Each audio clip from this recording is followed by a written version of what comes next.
তোমরা সবাই কেমন আছো? তার মুকুটটা কি সুন্দর, আমার কানের ঝুমকো দুটো কি সুন্দর। তো এটা আমার কোমর বাঁধনি, আমার কোমরে দিয়ে দেবে, সিঙ্গার দিয়ে আমাকে চোখ এঁকে দেবে। ও মামা আমাকে এই গুছিটা দিয়ে চুল বানিয়ে দেবে।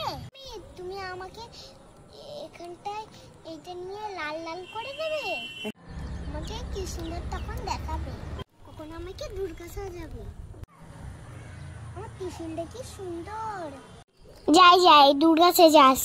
বন্ধুরা তোমরা দেখতে থাকো কিন্তু দুর্গা সেজে আমাকে কেমন লাগছে। বন্ধুরা কমেন্ট করে জানাবে কিন্তু। পৃথিবীতে কোন মহিষাসুর নারী জাতিকে অপমান করলে এইভাবে শাস্তি